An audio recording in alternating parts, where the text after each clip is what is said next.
That we can never deal with the original of matter is a truth related by the Islamic scholars. This truth has nothing to do with skepticism. All of the information we have regarding matter is the information that comes into existence as a result of the interpretation of the electrical signals in our brain. All through our life, we deal with the form of matter in our brain. That is to say, with its perception, or in other words, its illusion.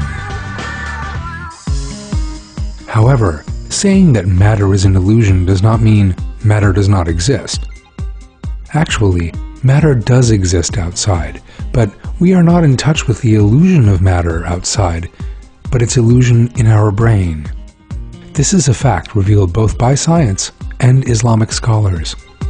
Relating this truth of matter is not sophistry. What is peculiar to this movement, which is also called skepticism, is an outright denial of the existence of matter, and it is a deviant notion. But the statement, matter exists as an illusion, is a fact revealed by Islamic scholars in their works and scientific findings. All the beings we see, mountains, flowers, human beings, oceans, in brief, everything we see around us, every being God states in the Quran that exists and that He created from nothing, are created and they do exist. However, people can neither see the original of these beings nor sense them with their sensory organs, nor feel or hear them. What they see and sense are the copies of them in their brains. This is a scientific truth, and today, medical schools being the foremost, it is a scientific subject taught in all educational institutions. For instance, a person who watches a movie right now can neither watch the original of this movie nor touch the original screen of the TV. The light that emits from the original of this movie is transformed into electrical signals by some cells in the human eye. This electrical signal reaches the visual cortex at the rear of the brain and alerts it. As a result, the image of this movie comes into existence at the rear of the brain. Right now, you can't watch this movie with your eyes. This film forms at the rear of your brain, precisely in the visual cortex. The movie you were watching is the copy movie at the rear of your brain. The original of this movie is seen by God. This is the fact that Mr. Adnan Oktar relates in his works. This truth is also related by some great Islamic scholars, including Imam Rabbani. For instance, Imam Rabbani says the following. I use the following statement above. The creation of God is in the order of sense and illusion. This means the following. Almighty God created beings at such a level that at that level there exists no stability in existence for beings at any ground other than sense and illusion. And He created it in the order of sense and illusion. Besides, at any time He wills and at any form He wishes.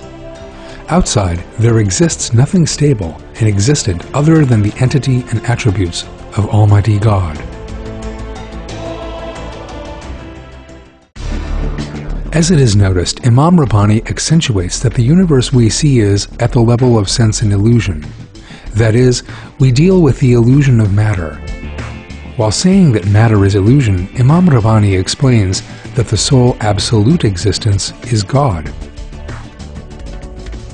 Outside there exists no entity other than Almighty God.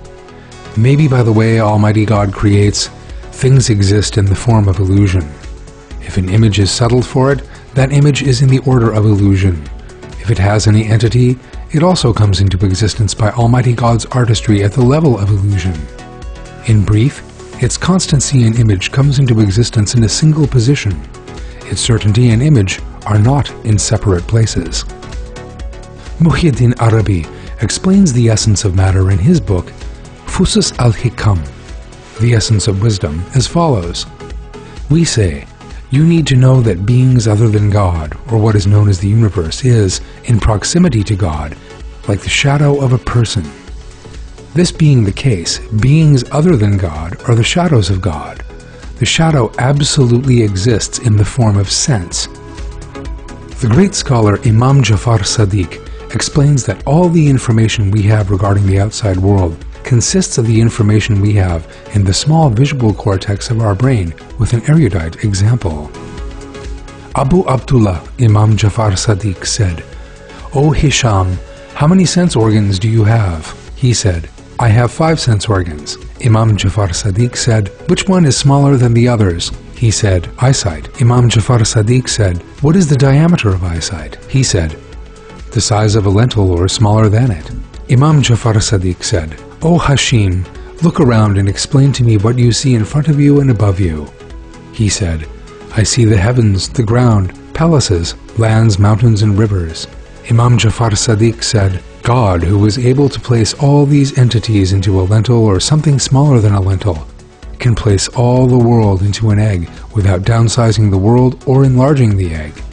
Hisham immediately embraced Imam Sadiq. He kissed his hands, head, and feet and said, This is enough for me, O the son of Messenger of God, this is enough for me. Just as Imam Jafar Sadiq said. The visual cortex of the brain is the size of a lentil. Both the image of a small room or a wide landscape fit into this tiny space within the brain.